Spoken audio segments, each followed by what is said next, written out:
Hello everyone, welcome to our channel. Exam है तो आज हम डिस्कस करेंगे हाउ डू ऑर्गेनिज्म रिप्रोड्यूस का पार्ट 3। और पार्ट 3 में हम स्पोर फॉर्मेशन, वेजिटेटिव प्रोपोगेशन और वेजिटेटिव प्रोपोगेशन में लीव्स के द्वारा कैसे होता है वेजिटेटिव प्रोपोगेशन, स्टेम, ट्यूबर, ये समझेंगे। और इसके बाद आर्टिफिशियल प्रोपोगेशन समझेंगे, कटिंग, लेयरिंग, ग्राफ्टिंग, और फिर आएगा टिश्यू कल्चर। तो मैंने जो पार्ट 2 की वीडियो बनाई थी उसमें मैंने ए सेक्शुअल रिप्रोडक्शन के बाकी किस तरीके से ए सेक्शुअल रिप्रोडक्शन होता है वो बाकी सारे मेथड्स बताए थे। और अब इस वीडियो में मैं ए सेक्शुअल रिप्रोडक्शन के ये मेथड बताऊंगी जिसमें स्पोर फॉर्मेशन होगा और वेजिटेटिव प्रोपोगेशन होगा। तो आइए फिर शुरू करते हैं। तो सबसे पहले हम डिस्कस करेंगे स्पोर फॉर्मेशन के बारे में। तो स्पोर फॉर्मेशन में क्या होता है, इसके अंदर अगर आप थोड़ा डायग्राम में देखेंगे तो स्पोरेंजियम होता है। इस तरीके से स्पोर फॉर्मेशन में स्पोरेंजियम होता है और इसके अंदर छोटे छोटे से स्पोर्स बनते हैं। तो आप जैसे डायग्राम में देखेंगे तो ये आपको कुछ इस तरीके से दिखेगा, ये कुछ इस तरीके से दिखेगा, इसके अंदर स्पोर्स होते हैं। तो ये कहलाता है स्पोरेंजियम। स्पोरेंजियम और इसके अंदर होते हैं ये छोटे छोटे से स्पोर्स। तो जब भी फेवरेबल कंडीशन नहीं होती यानी कि अनफेवरेबल कंडीशन होती है तब तक ये स्पोर्स स्पोरेंजियम के अंदर जो है पैक रहते हैं, और जैसे ही फेवरेबल कंडीशन आती है तो ये बर्स्ट होता है और बर्स्ट होके सारे स्पोर्स एटमॉस्फेयर में निकल जाते हैं। और एटमॉस्फेयर में निकल के जहां पर भी इनको न्यूट्रिशन मिलता है उसके ऊपर ये डिपॉजिट हो जाते हैं और डिपॉजिट होकर ग्रो करना चालू कर देते हैं। फॉर एग्जांपल ये एग्जांपल है ब्रेड मोल्ड का। ब्रेड मोल्ड का जैसे कभी आपने देखा हो कि जो ब्रेड होती है उसको आप कभी ऐसे खुले में छोड़ दे तो आप देखेंगे कि उसके ऊपर एक फंगस सी लग जाती है। तो ये वही फंगस है, ब्रेड मोल्ड। और ये कुछ इसी तरीके से ग्रो करती है। ये एटमॉस्फेयर में प्रेजेंट होती है और स्पोर्स के फॉर्म में। जैसे ही इसको कोई न्यूट्रिशन वाली चीज दिखती है जैसे कि ब्रेड, तो ये उधर उस पर अटैक करती है और अटैक करके वो उस पर ग्रो करना चालू कर देती है और वो फंगस बन जाता है। तो ये है स्पोर फॉर्मेशन। ये एसेक्सुअल रिप्रोडक्शन का ये भी एक तरीका है, ये भी एक पार्ट है। अब हम आगे पढ़ते हैं वेजिटेटिव प्रोपोगेशन की तरफ। तो अब मैं आपको वेजिटेटिव प्रोपोगेशन में ये समझाऊंगी कि वेजिटेटिव प्रोपोगेशन में क्या होता है कि जैसे कोई भी जो प्लांट होता है, ये अधिकतर प्लांट्स में होगा या आपने भी करा होगा अपने घर में कहीं ना कहीं। जैसे कि आपने कभी घर पे मनी प्लांट लगाया हो तो आप मनी प्लांट की एक स्टेम लेके आते हैं और उसको पानी में कुछ दिन रखते हैं तो उसकी रूट्स जर्मिनेट हो जाती हैं। फिर आप उसको चाहे मिट्टी में लगाएं चाहे आप उसे पानी में छोड़ें, आप उसको कुछ भी कर सकते हैं। ठीक है, तो इसी तरीके से ही वेजिटेटिव प्रोपोगेशन होता है। तो ये स्टेम के द्वारा भी होता है, लीव्स के द्वारा भी होता है, रूट्स के द्वारा भी होता है। तो ये प्लांट में किस किस तरीके से होता है ये मैं आपको समझाऊंगी। तो सबसे पहले मैं समझाऊंगी कि लीव्स के द्वारा कैसे होता है, बाय लीफ। तो जैसे कि एक लीफ एक प्लांट होता है जिसको बोलते हैं हम ब्रायोफाइलम।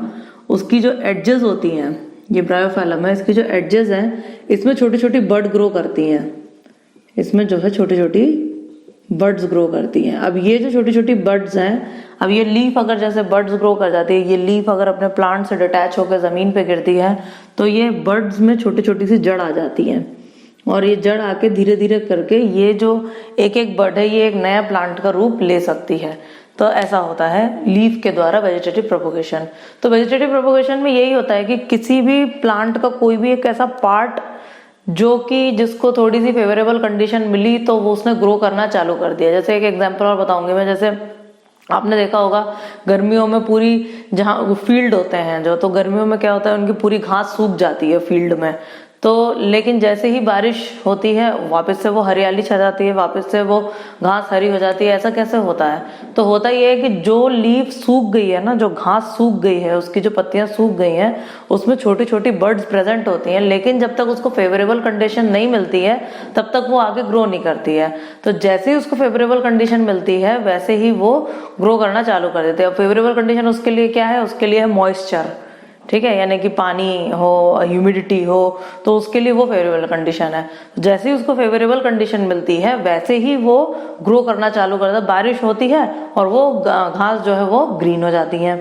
तो इसी तरीके से कोई भी प्लांट, कई ऐसे प्लांट हैं जिनके कुछ कुछ पार्ट्स हुए जहाँ पे बर्ड्स निकलती हैं इंटरनोड्स में से, स्टेम में से, या जैसे आपने पोटैटो को देखा होगा तो पोटैटो में से आई निकलती है, तो उनको आप अगर कट करके उसको सॉइल में अगर आप उसको कंडीशन देंगे ऐसी ग्रो करने की तो वो जरूर ग्रो करेगा। तो ये एक एग्जाम्पल है लीफ का।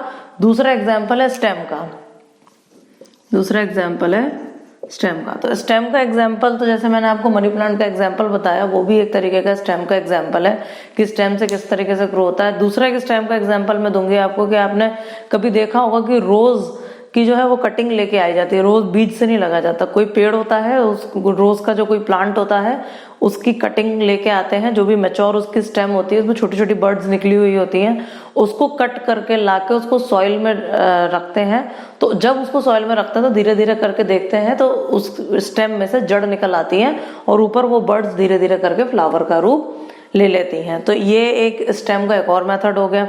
ऐसे और भी एग्जाम्पल है स्टेम के लिए, जैसे कि आप देखेंगे चाइना रोज में ऐसा होता है, तो ऐसा कई सारे एग्जाम्पल है। अब नेक्स्ट आते हैं हम ट्यूबर, यानी कि जो जहाँ पे फूड स्टोर होता है। तो ट्यूबर जो होता है दो तरीके से फूड स्टोर होता है, एक तो उसकी स्टेम में स्टोर होगा या तो उसकी रूट्स में स्टोर होगा। तो जो पोटैटो होता है, पोटैटो में जहाँ फूड स्टोर होता है वो एक्चुअल में रूट नहीं होती है, जो अंदर पोटैटो बनता है वो रूट नहीं होती, वो स्टेम होती है।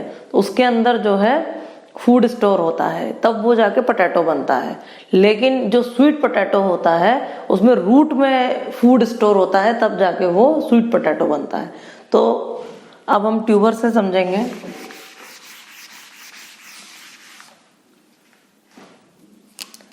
अब जैसे ट्यूबर में मैंने आपको दो एग्जांपल दिए। ट्यूबर क्या होता है, जिसके अंदर फूड स्टोर होता है। तो अब वो फूड स्टोर दो तरीके से हो सकता है, या तो रूट में होगा या फिर स्टेम में होगा। तो जैसा कि आप पोटैटो में देखते हैं तो वो स्टेम में होता है, और जो स्वीट पोटैटो होता है वो जो है रूट में होता है। ठीक है, तो पोटैटो और स्वीट पोटैटो का ये इस तरीके से है। तो ये जो है पोटैटो में आपने कभी देखा होगा तो उसमें छोटी छोटी ऐसे बर्ड्स निकल के आती हैं। जब काफी दिनों तक अगर पोटैटो रखा रहता है तो उसमें ऐसे ऐसी बर्ड्स निकल के आ जाती हैं। तो अब आप जैसे ये बर्ड्स निकल के आएंगी ना, इनको आई भी बोलते हैं, पोटैटो आई। तो अगर आप इसका एक एक पार्ट ऐसे कट करें और कट करके उसको जमीन पे लगाएं तो इनमें से कई सारे ऐसे हैं जो जर्मिनेट होकर नया पोटैटो का प्लांट तैयार कर देंगे। ठीक है, तो ये तो हो गया ट्यूबर से। अब हम इसमें आगे बढ़ते हैं। तो अब इसमें आगे बढ़ते हैं आर्टिफिशियल प्रोपगेशन में। तो आर्टिफिशियल प्रोपगेशन क्या होता है, तो इसमें हम तीन चीजें पढ़ेंगे। एक है कटिंग, दूसरे है लेयरिंग, और तीसरी है ग्राफ्टिंग। तो ये तीन चीजें हम इसमें समझेंगे।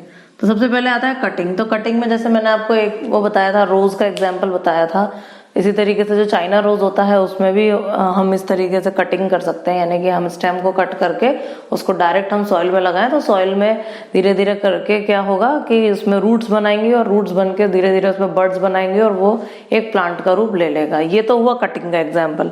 दूसरा एग्जाम्पल होता है लेयरिंग का। तो लेयरिंग में आता है जैस्मिन।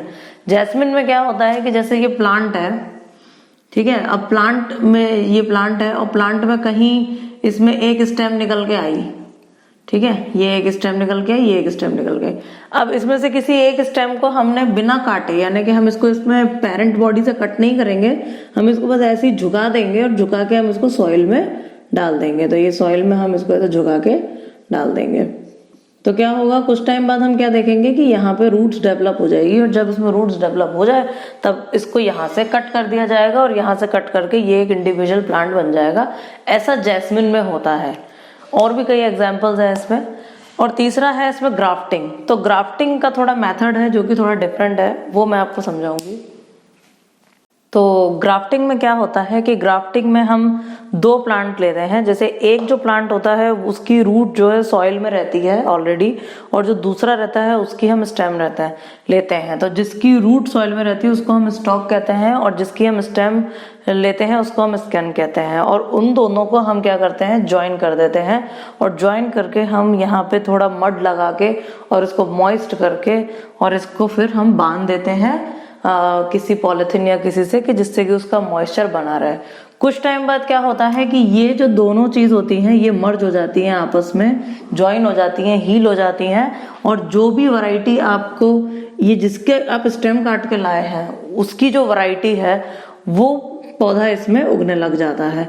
तो ऐसा कई जगह करा जाता है, जैसे एप्पल की खेती में करा जाता है, मैंगो में करा जाता है, ग्राफ्टिंग का मेथड करा जाता है। क्योंकि होता क्या है कि ग्राफ्टिंग का जो मेथड है उससे कई सारे बेनिफिट होते हैं। जैसे कि अगर आप एक सीड से मैंगो लगाएंगे तो उसको बहुत टाइम लगता है जर्मिनेट होने में, और जर्मिनेट होगा और जब तक वो पेड़ बनेगा और कई सालों में जाके वो फल देगा। लेकिन अगर आप ग्राफ्टिंग करते हैं, यानी कि किसी एक पेड़ की आप स्टेम काट के ले आए और आपके पास जो दूसरा पेड़ है जिसमें आपने की रूट लगी हुई है, जो पौधा है जिसकी रूट लगी हुई है, और आप दूसरे किसी पेड़ की जिसमें ऑलरेडी अच्छे खासे मैंगो आ रहे हैं, आप उसकी स्टेम काट के लाके अगर उन दोनों को इस तरीके से ग्राफ्टिंग करके ज्वाइन कर देंगे तो ये जो ऊपर जिसकी आप स्टेम लेके आए हैं उसकी वैरायटी इस पेड़ में निकल के आएगी, और ये जल्दी मेथड हो जाएगा। यानी कि आपको साल भर के अंदर ही इसमें रिजल्ट मिल जाएगा जैसे ही पौधा फ्रूट बियर करने लायक होगा। ठीक है, लेकिन नॉर्मल तो ये थोड़ा सा इजी मेथड है, पर ये आर्टिफिशियल मेथड है, आर्टिफिशियल प्रोपोगेशन है, यानी कि मैन मेड है। तो इस तरीके से ये ग्राफ्टिंग का मेथड किया जाता है, और इसके ये कुछ बेनिफिट्स हैं। तो पहला बेनिफिट इसका ये है कि जिस प्लांट के सीड नहीं होते, यानी कि सीडलेस प्लांट होते हैं, उसको आप आर्टिफिशियल तरीके से ग्राफ्टिंग के मेथड से आप उसको ग्रो कर सकते हैं। दूसरा, ये इजी मेथड है और इससे आपको जल्दी फ्रूट मिलता है। तीसरा कि जो इसमें आपको ऊपर की जो स्टेम आप यूज कर रहे हैं, तो जैसे कोई प्लांट है जिसमें बहुत अच्छे फल लगते हैं तो उसकी कॉपी ही ये बनेगा। ठीक है, उसी की अगर आप स्टेम यूज करेंगे तो। तीसरा, ये डिजीज फ्री प्लांट रहता है। तो ये कुछ इसके बेनिफिट है, इसलिए इसको किया जाता है। अब नेक्स्ट आते हैं हम टिश्यू कल्चर पे। तो टिश्यू कल्चर का तो एनसीईआरटी में बहुत छोटा सा टॉपिक दिया हुआ है, तो मैं उसको बहुत शॉर्टकट में समझाऊंगी। तो टिश्यू कल्चर में क्या होता है, टिश्यू कल्चर में इसमें ये जो मेथड है ये लैब में किया जाता है, लैब के अंदर किया जाता है। तो सारी स्टेराइल कंडीशन रहती हैं, कोई माइक्रो ऑर्गेनिज्म नहीं रहते, कोई बैक्टीरिया नहीं रहते, कोई फंगस नहीं रहती, और बहुत ही स्टेराइल कंडीशन में ये मेथड किया जाता है। इसकी वजह से जो हमको प्लांट मिलते हैं वो काफी अच्छे और हेल्दी हमें प्लांट मिलते हैं। तो इसमें क्या किया जाता है कि किसी भी हेल्दी प्लांट के कुछ सेल लिए जाते हैं और सेल लेके उसको अगर अगर पे उसको ग्रो किया जाता है। अब अगर अगर क्या होता है, वो एक जेली लाइक सब्सटेंस होता है जो कि हीट करके हीट किया जाता है, और फिर जब उसको हम पोर करते हैं किसी पेट्री डिश में तो वो सॉलिडिफाई हो जाता है। सॉलिडिफाई होने के बाद क्या करते हैं, उसमें हम प्लांट के ग्रोथ के हार्मोन डालते हैं, जो कि रूट और शूट को डेवलप करने के लिए हो, वो ग्रोथ हार्मोन डालते हैं। फिर हम कोई हेल्दी प्लांट का सेल लेते हैं और उस सेल को हम उसमें डाल देते हैं, और वो सेल धीरे धीरे करके ग्रो करना चालू करता है। तो जब वो सेल ग्रो करना चालू करता है इस तरीके से, ये एक डिश है, इसके अंदर जेली लाइक सब्सटेंस अगर अगर है, तो जैसे ही इसमें प्लांट ग्रो करना चालू करता है, सेल ग्रो करना चालू करते हैं, तो ये सेल डाले हुए होते हैं, तो ये सेल ग्रो करके इसमें कैलस का फॉर्म ले लेते हैं। ये अब इस स्टेज में क्योंकि ये टिश्यू बन चुका है तो ये कहलाएगा कैलस। फिर इन कैलस को सिलेक्ट किया जाता है, उसके बाद सेम दूसरी डिश ली जाती है, और दूसरी डिश में सेम वही मटेरियल लिया जाता है जो कि रूट एंड शूट के डेवलपमेंट के लिए होता है। प्लांट ग्रोथ हार्मोन लिए जाते हैं, अगर अगर लिया जाता है, और उसके बाद फिर ये इसमें डाला जाता है, और इसमें डालते हैं, जैसे ही इसको ट्रांसफर करते हैं तो ट्रांसफर करने के बाद इसको इंक्यूबेट करते हैं। इंक्यूबेट करने के बाद देखते हैं कि इसमें रूट्स डेवलप हो गई हैं। अब जो हेल्दी प्लांट होते हैं उनको फिर निकाला जाता है, उनको निकाल के फिर से दूसरे मीडियम में डाला जाता है, सेम वही प्लांट ग्रोथ हार्मोन दूसरा अगार अगार दूसरी प्लेट में डाला जाता है, और उसके बाद इसको यहाँ से पिक करते हैं और यहाँ पे उसको डाल देते हैं, तो क्या होता है कि धीरे धीरे करके वो ऊपर शूट भी डेवलप करने लग जाता है। तो इस तरीके से आपको बहुत ही कम स्पेस में, ये इसके कुछ बेनिफिट भी हैं कि बहुत ही कम स्पेस में आप कई सारे इसमें प्लांट ग्रो कर सकते हैं, क्योंकि ये स्टेराइल कंडीशन होती है तो हेल्दी प्लांट ग्रो कर सकते हैं। फिर जो ये होते हैं ये अपने पेरेंट के बिल्कुल आइडेंटिकल होते हैं, क्योंकि किसी प्लांट के ये सेल ही लिए जाते हैं जिन्हें ग्रो करा जाता है। तो ये जो पेरेंट प्लांट होता है जिसके सेल लिए गए हैं उसके बिल्कुल आइडेंटिकल होते हैं। तो ये इसके कुछ, और ये थोड़ी फास्ट टेक्निक है, तो ये इसके कुछ बेनिफिट है टिश्यू कल्चर के। तो यहाँ पे आपका एसेक्सुअल रिप्रोडक्शन खत्म होता है। तो अब इसके आगे का पार्ट हम लेंगे पार्ट 4 में। जब तक के लिए आप वीडियो को लाइक करें, अगर आपको पसंद आए तो चैनल को सब्सक्राइब करें और नोटिफिकेशन के लिए बेल आइकन को जरूर दबाएं, जिससे कि आपको मेरे नेक्स्ट वीडियो के बारे में पता चल जाए। Okay, bye bye.